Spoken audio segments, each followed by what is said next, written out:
Olá, hoje o nosso papo é sobre um assunto que, olha, tá sempre na pauta, né? Dinheiro público. Todo mundo quer saber como ele é usado e a pressão por mais clareza, por responsabilidade só aumenta. É bem nesse contexto que a gente vai mergulhar hoje na nova lei de licitações, a Lei 14.133. Queremos entender como ela tenta fortalecer a transparência, o controle e a governança nas compras do governo. A ideia aqui é tentar desvendar mesmo, sabe? Quais são os mecanismos que essa lei criou para tornar a gestão pública mais aberta, mais fiscalizada e mais alinhada com o que a sociedade espera. Como é que ela busca fazer isso na prática? Ótima colocação, porque a lei não é só um conjunto de regras novas, né? É importante ver como uma estrutura mesmo, uma arquitetura pensada para trazer mais eficiência, mais integridade e, claro, melhores resultados para as contratações públicas.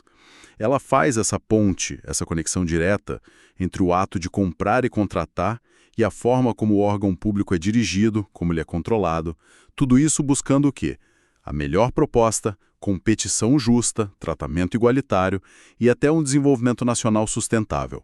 São esses os objetivos, né? Gostei dessa ideia de arquitetura. Então, vamos começar pela base, pelo alicerce, a transparência. Como essa lei tenta, assim, na prática, abrir mais as janelas da administração pública nesse ponto? A gente fala muito do princípio da publicidade, mas como ele vira realidade aqui? A publicidade é fundamental, sem dúvida. E a grande ferramenta, o motor dessa transparência na nova lei, é o Portal Nacional de Contratações Públicas, o PNCP. PNCP. Isso. É o site oficial, o lugar onde, de forma obrigatória, centralizada, tudo que for relevante sobre as licitações e contratos do país inteiro tem que ser publicado. Centralizado, isso parece um avanço e tanto. Acaba aquela história de ter que procurar em diário oficial, site de um órgão, site de outro, uma verdadeira caça ao tesouro, né? Exatamente. A ideia é essa, facilitar o acesso. Mas só ter tudo num lugar resolve. Garante que a informação seja útil de verdade ou corre o risco de virar só um depósito de dados que ninguém consegue usar? É um risco, claro, mas a intenção é justamente organizar para facilitar. O PNCP deve ter desde os planos anuais de contratação.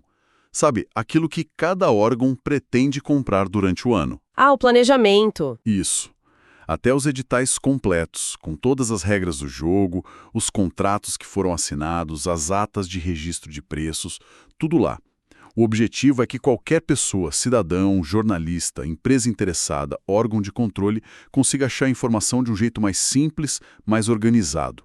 E o potencial disso que se espera não é só listar, é poder comparar, por exemplo, quanto diferentes prefeituras pagaram pelo mesmo serviço, ou qual o prazo de entrega de um e de outro. Isso joga a luz, né, em coisas que antes ficavam meio escondidas. Entendi. E tem alguma mordida se o órgão não publicar o que precisa lá no portal? Ou é só uma recomendação, assim, uma boa prática? Não, não. Tem consequência. E é bem séria. A lei é muito clara quanto a isso. A publicação dos contratos e de qualquer aditivo, qualquer alteração lá no PNCP é condição para eles terem validade, para produzirem efeitos legais. Peraí, como assim? É isso mesmo. Se não publicar nos prazos que a lei define, geralmente são 10 dias úteis para a contratação direta, 20 dias úteis para a licitação, o contrato na prática não vale, ele não tem eficácia. Nossa. Isso cria um incentivo, digamos, muito forte para que a publicidade aconteça, né? E não é só o contrato final. Os editais de licitação também, com todos os detalhes, anexos, tudo na íntegra, tem que estar lá. Uau! Então o contrato perde a validade se não for publicado. Isso realmente dá força para a transparência. É como você disse, acende a luz na sala e fica bem mais difícil varrer alguma irregularidade para debaixo do tapete. Ok, a informação estar lá disponível é um passo enorme. Mas só mostrar não adianta muito se ninguém estiver checando se as coisas estão sendo feitas do jeito certo, né? Se o dinheiro está sendo bem empregado. Como é que a lei entra na parte do controle? Como ela garante essa fiscalização? Exato. Transparência e controle têm que andar juntos, né? E a lei organiza isso de um jeito bem estruturado, eu diria. Ela adota um modelo que o pessoal da área chama de 3 linhas de defesa. 3 linhas. Isso. A lógica é criar camadas de verificação e também de gestão de riscos, para que funcione de forma contínua, integrada e, o mais importante, de forma preventiva. Antes que o problema aconteça, ou pelo menos antes que ele fique grande demais. 3 linhas soa quase como um esquema de segurança com diferentes níveis. Como é que isso funciona no dia a dia de uma compra pública, por exemplo? Dá para pensar assim, ó. A primeira linha são as pessoas que estão ali na ponta, operando a contratação no cotidiano. O gestor que identifica a necessidade, a equipe que faz o termo de referência, o fiscal do contrato, até a chefia direta à alta administração do órgão. Eles têm a primeira responsabilidade: identificar riscos ali na hora, garantir que as regras estão sendo cumpridas no processo. Certo, a turma da linha de frente. Exato. Aí vem a segunda linha, que funciona como uma supervisão mais interna. São as assessorias jurídicas do órgão, as unidades de controle interno próprias daquela entidade. Eles não estão executando a compra diretamente, mas olham por cima, verificam se os controles da primeira linha estão funcionando direitinho, dão orientações, ajudam a padronizar as coisas, uma checagem interna, digamos.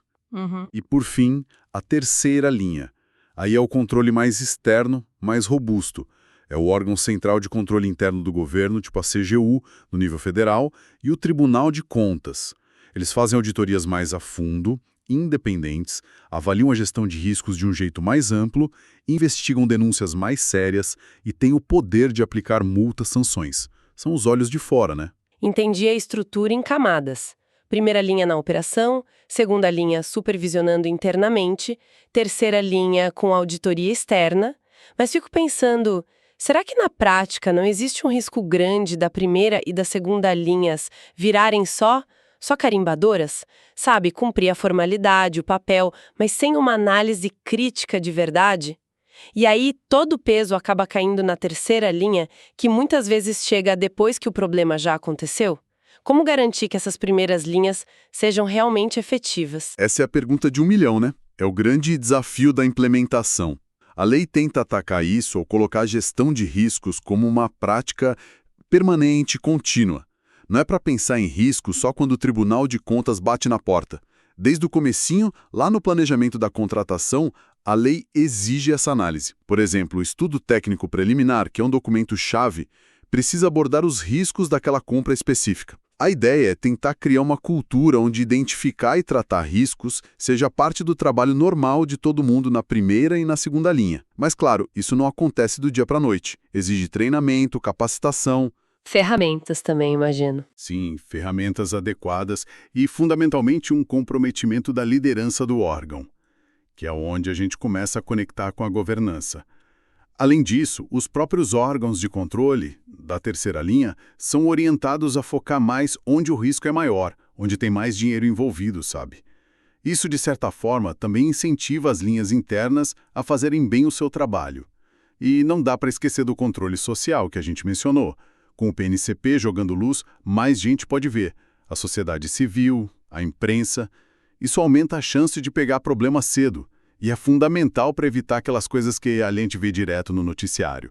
Contrato emergencial milionário que só rolou porque alguém, lá atrás, esqueceu de planejar ou foi negligente. Faz muito sentido essa conexão das camadas de controle com a prevenção.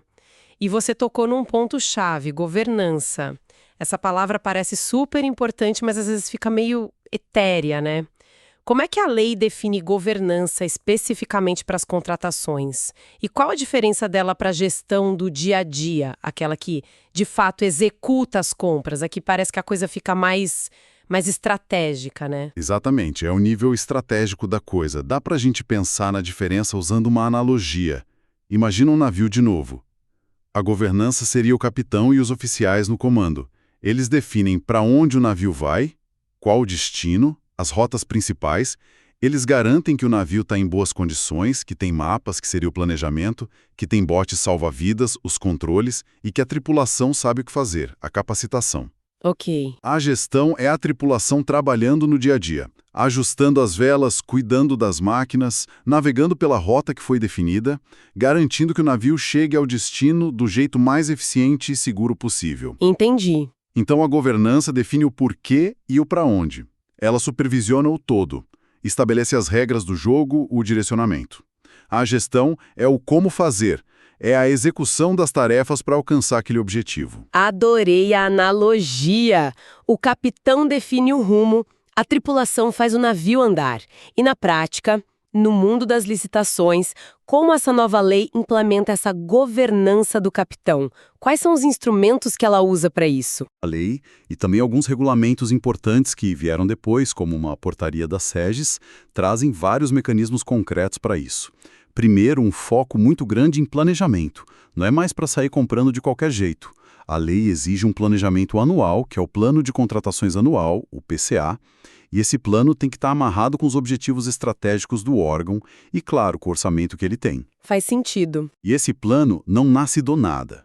Ele vem de uma análise anterior das necessidades reais. Tem um documento para isso, o Documento de Formalização da Demanda, o DFD. Basicamente é responder por que a gente precisa disso, qual problema real a gente quer resolver com essa compra ou contratação. A partir daí, se faz o Estudo Técnico Preliminar, o ETP, que é onde se analisam as possíveis soluções do mercado, os custos, os benefícios e, olha aí de novo, os riscos de cada alternativa. Percebe como o planejamento e a gestão de riscos já entram desde o início? Sim, fica bem mais amarrado, né? Fica. Além desse planejamento mais forte, a governança também se manifesta naquela estrutura de controle das 3 linhas que a gente já conversou. A própria transparência via PNCP é um instrumento de boa governança porque permite o acompanhamento. Outro ponto que a lei bate bastante é o papel da alta administração. A expectativa é que os dirigentes máximos do órgão não só deleguem, mas que eles realmente direcionem, supervisionem, cobrem os resultados das contratações. É a liderança dando o exemplo e o tom. Isso é importante. E tem mais um ponto que, talvez a longo prazo, seja um dos mais transformadores. A exigência de profissionalização, de capacitação contínua dos agentes públicos que lidam com licitação e contrato. Ah, isso é crucial. Não dá mais para colocar qualquer pessoa para gerenciar contratos milionários, né? Precisa ter gente qualificada, com conhecimento técnico, com habilidade de gestão. A lei fala em gestão por competências nessa área. Entendi. Então, é um pacote. Planejamento sério e prévio, análise de riscos desde o começo, os controles internos funcionando, transparência total, a chefia envolvida e gente capacitada para fazer o trabalho. Pensando de novo naqueles problemas que a gente sempre ouve falar. Lembro de algumas fontes citando exemplos clássicos de má gestão, tipo aqueles aditivos contratuais que vão se acumulando, que parecem não ter mais fim, ou as contratações emergenciais feitas correndo porque alguém foi negligente lá atrás no planejamento.